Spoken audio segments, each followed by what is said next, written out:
दोस्तों, विश्व प्रवक्ता संजय राउत इन्होंने एक बयान दिया है। इन्होंने एक वक्तव्य किया है।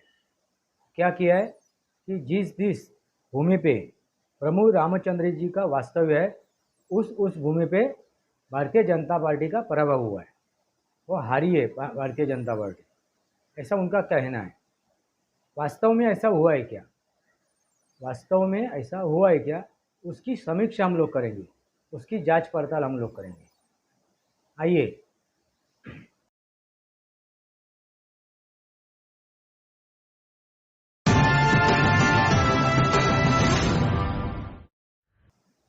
नमस्कार दोस्तों, वास्तवावर बोलू कहती इस श्रृंखला में फिर एक बार आपका स्वागत। मैं आपका दोस्त राजेश वासंती साबाजी किर्लोस्कर। दोस्तों, अभी कुछ दिन पहले लोकसभा के चुनाव की सांगता हो गई। उसके बाद उसकी वोट की गिनती भी हुई और उसका निकाल भी आया, उसका रिजल्ट भी आया। और रिजल्ट में भारतीय जनता पार्टी का 241 सीट दिखाई दिए। इसके पहले 2014 में और 2019 में भारतीय जनता पार्टी ने बहुमत पाया था, यानी 272 से वो आगे थे। मगर इस समय उनका 241 ही सीट है। 241 ही उनके सांसद चुन के आए हुए, उनके उम्मीदवार चुन के आए। तो इस बात के ऊपर अभी जो विरोधक है वो काफ़ी बड़ी बड़ी बात करने लगे कि भारतीय जनता पार्टी हार गई। वास्तव में देखने जाएंगे हम लोग, वास्तव में देखने जाएंगे तो जो विरोधक है उनको उनका जो एक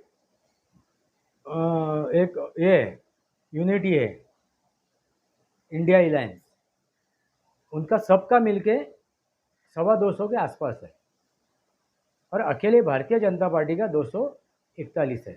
तो भी वो क्या कह रहे हैं कि भारतीय जनता पार्टी हार चुकी है। दोस्तों, विश्व प्रवक्ता संजय राउत उन्होंने भी एक वक्तव्य किया है, उन्होंने एक बात की है।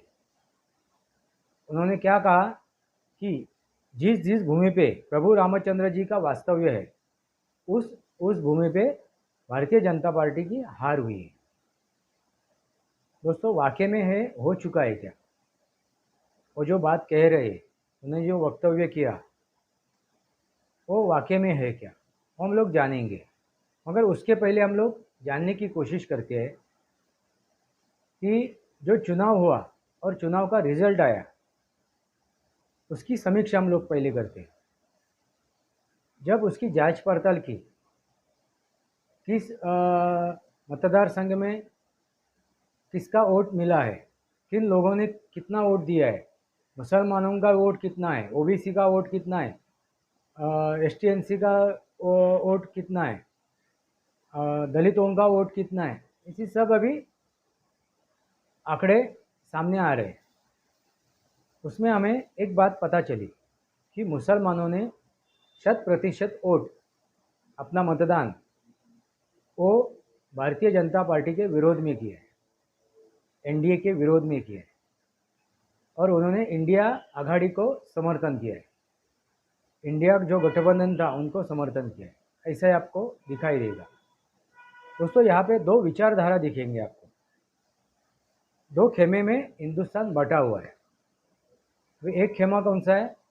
तो हिंदुत्व का है, हिंदुओं का है। और दूसरा खेमा खेमा है, वो है इस्लामिक, मुसलमानों का। दो विचारधारा है। और जो मुसलमानों ने जो मतदान किया है ना दोस्तों, भारतीय जनता पार्टी को और शिवसेना को ऐसा हराने के लिए नहीं, वो जो मतदान किया है वो हिंदुत्व को हराने के लिए, हिंदुत्व के विरोध में किया हुआ है। ये आपको समझ में आएगा, वो आपको पता चलेगा। ये आप जब देखोगे, जिस तरह से उसके अभी ये बाहर आ रही है, उसकी माहिती बाहर आ रही है कि 100% मुसलमानों ने विरोध में वोट किया है। किसके और विरोध में? तो हिंदुत्ववादियों के विरोध में। उनके दिमाग में एक ही चीज़ है, वो है मुसलमान, इस्लाम।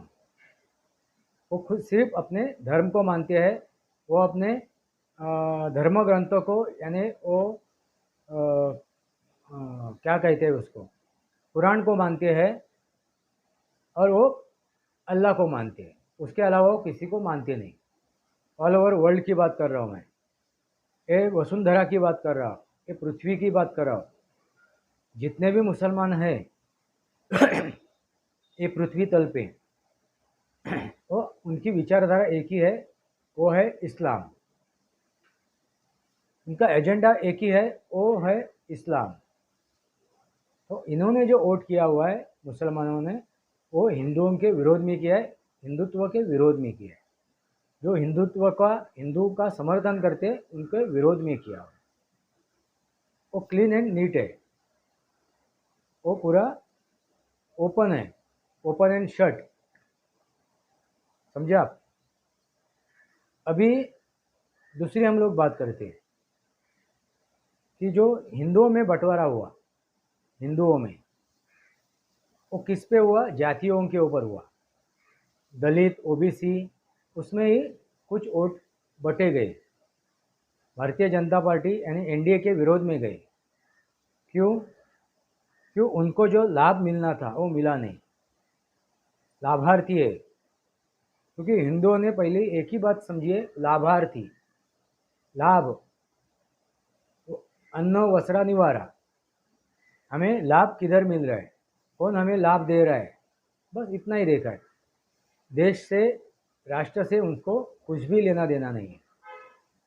भले वो कश्मीर से ख़त्म हो गए, भले वो केरल से कम हो गए, भले वो पश्चिम बंगाल से कम हो गए, भले वो महाराष्ट्र से कम होने जा रहे हैं।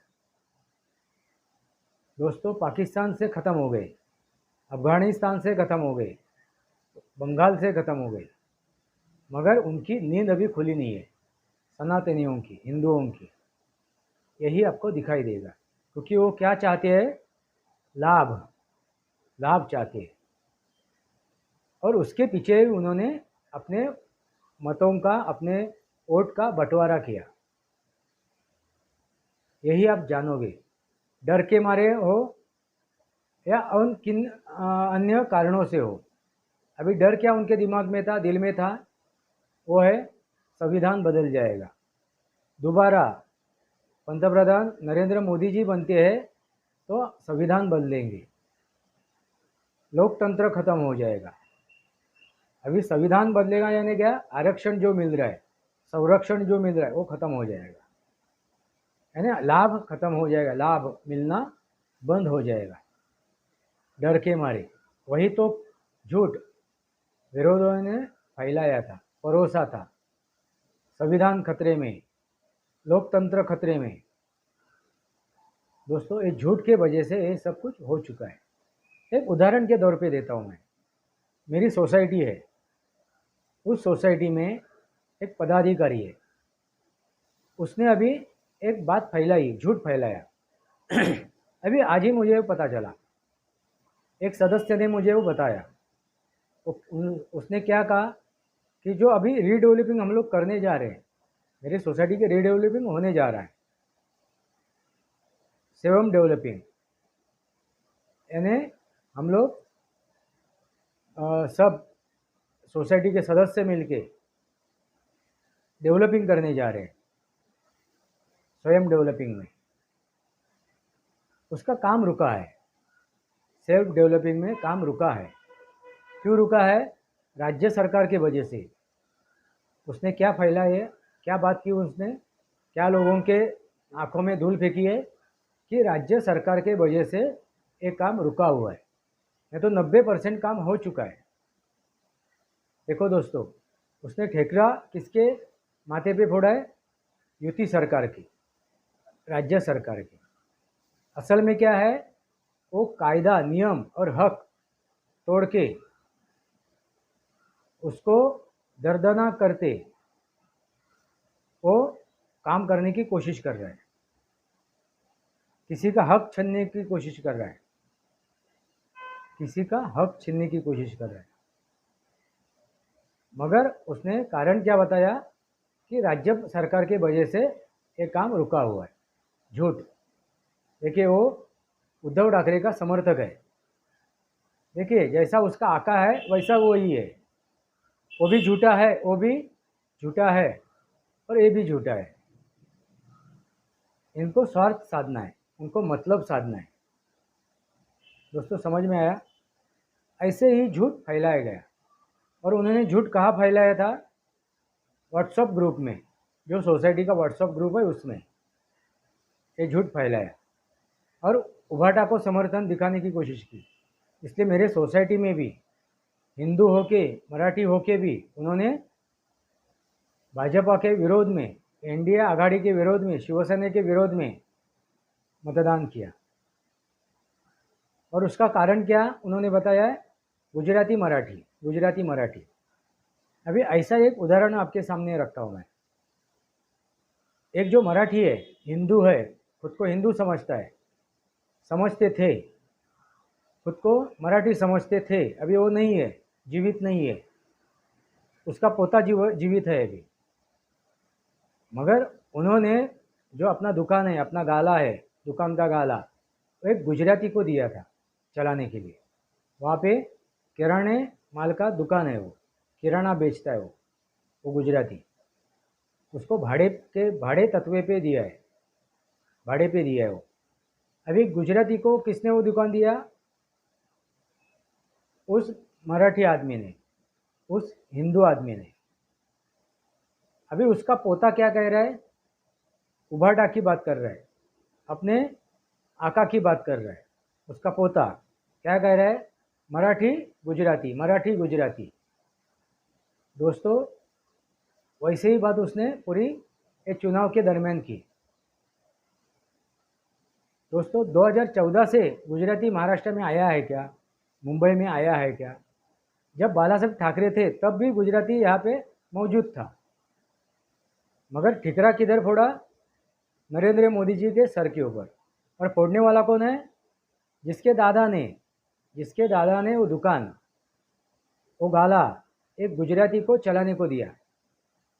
और देखो दोस्तों मज़े की बात क्या है, उस गुजराती ने अकेला था तभी, और उसका एक भाई उसके साथ था, मगर उस दुकान के ऊपर, उस रेंट के दुकान के ऊपर, भाड़े के दुकान के ऊपर उसने 10-12 दुकान खोले इधर घाटकोपर में, मुंबई में। और उन दुकान के मालिक किसको बनाया उसने? अपने भाइयों को, अपने रिश्तेदारों को, यानी गुजराती। तो शुरुआत किसने करवाई? जिसका पोता भी कह रहे गुजराती महाराष्ट्रियन, गुजराती मराठी, उसके पिता, उसके दादाजी ने की। और उस किसके सर के ऊपर ठिकरा फोड़ रहा है? नरेंद्र मोदी जी के। हंसी की बात है कि नहीं? ये दो उदाहरण आपके सामने रखे। यानी झूठ फैलाओ, झूठ फैलाओ, पुजोड़ तरीके से झूठ फैलाओ। ऐसे जो हिंदू है, जो हिंदू गद्दार है, हिंदुत्व के नाम के ऊपर बट्टा है, ऐसे हिंदुओं ने ये काम किया हुआ है। देखो इनको हम लोग बदल नहीं सकते। ये जो मैंने बोला ना, सोसाइटी का जो पदाधिकारी है, सेक्रेटरी है, उसको हम लोग उसकी सोच नहीं बदल सकते, ऐसे हिंदुओं की सोच नहीं बदल सकते। क्योंकि देखिए रावण वो ज्ञानी था, पंडित था, ज्ञानी था, पंडित था, तो भी वो आखिर दम तक उसने अपना अहंकार, अपना मतलब, अपना स्वार्थ साधने के लिए उसने अपनी जान भी गंवा दी, अपनों को भी वो उसने गंवा दिया, मगर उसने अपना हट छोड़ा नहीं। क्योंकि मतलब के लिए, स्वार्थ के लिए जो आदमी काम करता है ना, भले वो अपनी जान चली जाए, मगर वो अपना हट छोड़ता नहीं है। ऐसे ही कुछ चंद गद्दार है, हिंदुत्व के गद्दार चंद है। और ऐसे जयचंदों के वजह से अपने देश में 1800 साल गुलामी झेली है।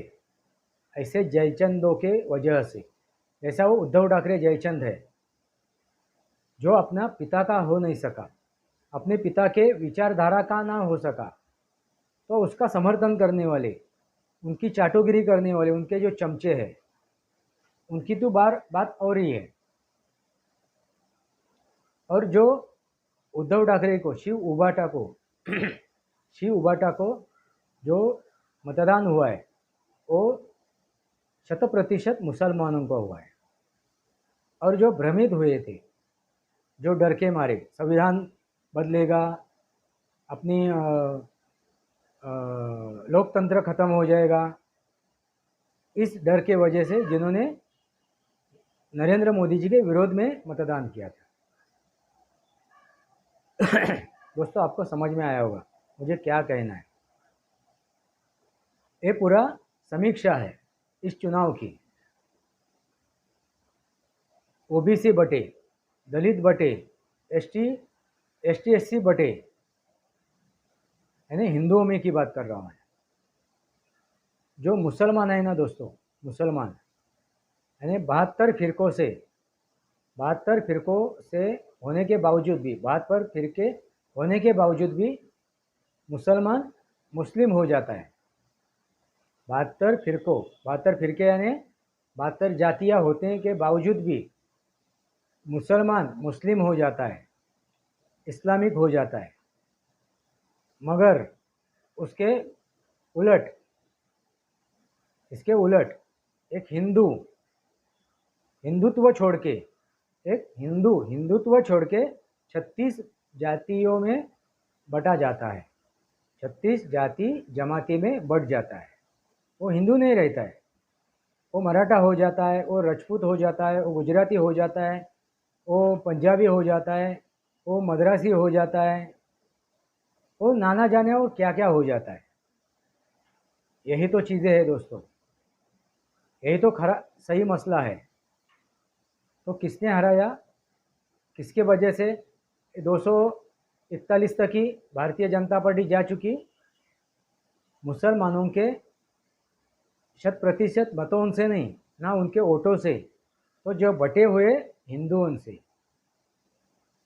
ऐसे जो भी मतदार संघ है, कुछ ऐसे मतदार संघ है वहाँ पे निर्णायक मत हिंदुओं का हो सकता था।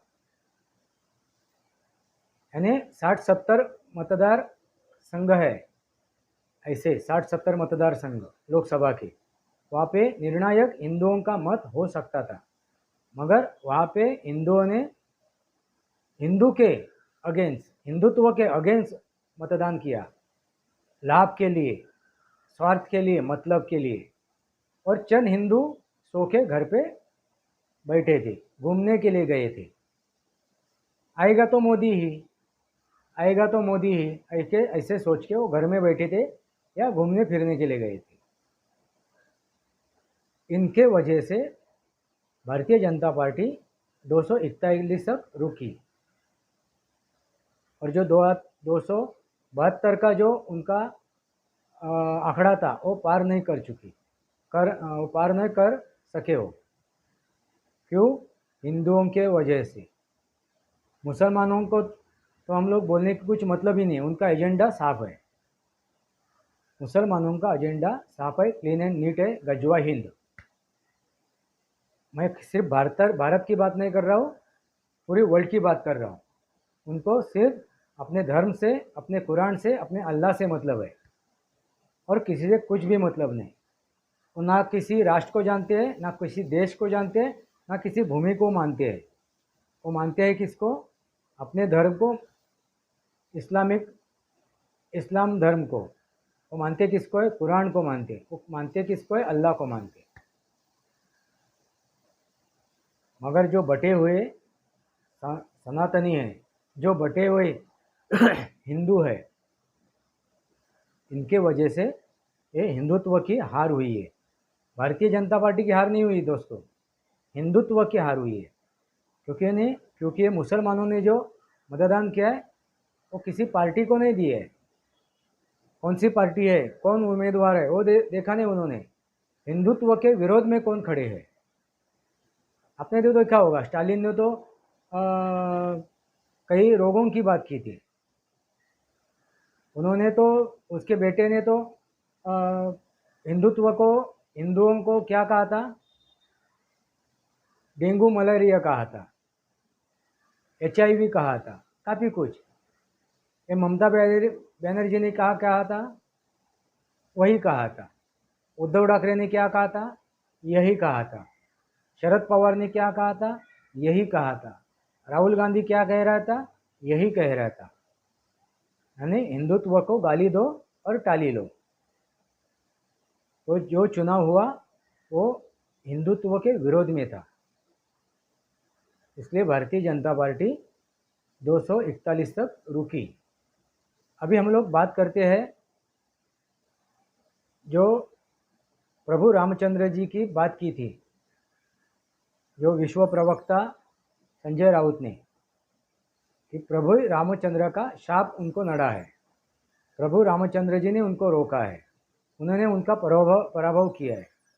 दोस्तों, प्रभु रामचंद्र जी एक कैसे है? मर्यादा पुरुषोत्तम है। मर्यादा पुरुषोत्तम, मर्यादा में रह के उन्होंने पूरा जीवन जिया है, अपना चरितार्थ पूरा किया है मर्यादा में रह के। अभी आपको मर्यादा दिखाई दी क्या इस चुनाव में? मर्यादा छोड़ के झूठ बोलो, झूठ परोसो, डंके की चोट के ऊपर झूठ परोसो, ये आपने देखा। मर्यादा तोड़ के हिंदुओं को गाली दो और मुसलमानों को टाली दो। राहुल गांधी ने तो 1-1 लाख रुपए जाहिर भी किए थे। चुनाव का जब रिजल्ट आएगा जून 4 तारीख को 5 तारीख को आपके अकाउंट पे खटाखट 1 लाख रुपए मिलेंगे, खटाखट 1 लाख रुपए मिलेंगे। ऐसा उन्होंने जो पर्चे बांटे थे उसमें लिखा हुआ था, उसके ऊपर उन्होंने साइन भी ली थी। जो भी उसके लाभार्थी थे उनके, तो 1-1 लाख रुपए मिल गया, खटाखट खटाखट फटाफट फटाफट। दोस्तों, आपको समझ में आया होगा, है झूठ और सिर्फ झूठ। तो प्रभु रामचंद्र जी ने यही झूठ दिखाने के लिए, यही झूठ समझाने के लिए नरेंद्र मोदी जी को या भारतीय जनता पार्टी के जो 1 से 241 उम्मीदवार थे वो सीमित हो गए। क्योंकि जागो, नरेंद्र मोदी जी को वो कहा जागो, पसमानदा मुसलमानों को आपने जो योजनाएं दी, उनको लाभार्थी बनाया, उनको विविध प्रकार के लाभ दिए, उनके झोले में डाले, मगर उन्होंने आखिर में क्या किया? वो इस्लामिक हो गए, इकट्ठा हो गए और आपके विरोध में उन्होंने मतदान किया। आखिर में वो हिंदुत्व के विरोध में है। गला काट के भी रखोगे तो भी यही होने वाला है।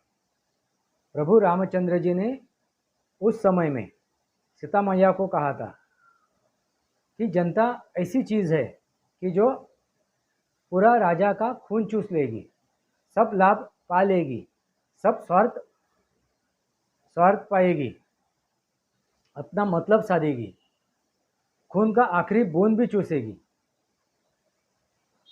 मगर जब राजा का वक्त आता है, राजा को जब ज़रूरत होती है, तब वो मुंह फेर लेगी। दोस्तों, समझिए, प्रभु रामचंद्र जी की बात कह रहा हूँ मैं, रामायण की बात कर रहा हूँ। किसकी बात कर रहा हूँ? प्रभु रामचंद्र जी की। मर्यादा पुरुषोत्तम राम, यही तो दिखाई दिया इस 2024 के चुनाव में। उसके रिजल्ट लगने के बाद इस पसमानदा मुसलमानों को नरेंद्र मोदी जी ने जो लाभ दिए, उसका मतलब शून्य हो गया। और डर के मारे, मतलब के लिए, स्वार्थ के लिए हिंदुओं ने भी दगा फटका किया। ये दिखाने की कोशिश किसने की? मर्यादा पुरुषोत्तम राम ने की, प्रभु रामचंद्र जी ने की। नरेंद्र मोदी जी के आँख में चंदन डाला, अंजन डाला, चंदन ने अंजन डाला। और जो हिंदू है, जो हिंदुत्व को चाहते हैं, उनके आँखों में भी अंजन डाला। किसके आँखों में? जो भ्रमित हुए थे, जिसकी दिशा भूल हुई थी, जो संभ्रमित हुए थे और उन्होंने हिंदुत्व के विरोध में मतदान किया। और जो सोए रहे, जो घूमने को गए, ऐसे हिंदुओं के आँखों में भी अंजन डाला। किसने? प्रभु रामचंद्र जी ने भारतीय जनता पार्टी को 241 तक रोक के, ये सच्चाई है। उनको हराना था, उनका पराभव ही करना था, तो वाकई में उनका पराभव वो कर चुकते। देखिए दोस्तों, अकेले भारतीय जनता पार्टी के 241 है और पूरे इंडिया गठबंधन के इकट्ठा करेंगे तो कितने हो जाते हैं? 225, यानी अकेले भारतीय जनता पार्टी से भी कम है। तो आप समझ जाइए इसका मतलब क्या है। प्रभु रामचंद्र जी ने क्या चाहा? खाली जागरूक करने का, उनका मंतव्य क्या था? जागरूक करने का। किसको जागरूक करने का? नरेंद्र मोदी जी को, भारतीय जनता पार्टी को, उनके नेताओं को, और जो हिंदुत्व के विचार के लोग हैं, हिंदुत्व के विचारधारा के लोग हैं, जो हिंदू है, इनके आंखों में अंजन डालने का काम किया। मैंने 2 उदाहरण तो आपके सामने रखे हुए हैं, एक मेरे सोसाइटी का और एक गुजराती को दुकान चलाने को देने का। दोस्तों, आपको समझ में आया होगा। अभी आप जवाब दीजिए, आपको क्या लगता है? आपकी क्या राय है कि जो संजय राउत ने बात कही है उसमें कितनी सच्चाई है, और जो मैंने बात की है उसमें कितनी सच्चाई है? आप अपने कमेंट बॉक्स में अपने मंतव्य, अपने विचार लिखिए। दोस्तों, वास्तव और बोलू काहीतरी इस श्रृंखला को सब्सक्राइब कीजिए, बेल आइकन दबाइए। मेरे विचार सही लगे तो लाइक कीजिए, आपके विचार कमेंट बॉक्स में लिखिए। आज के लिए इतना ही। भारत माता की जय, वंदे मातरम। जय भारत, जय महाराष्ट्र।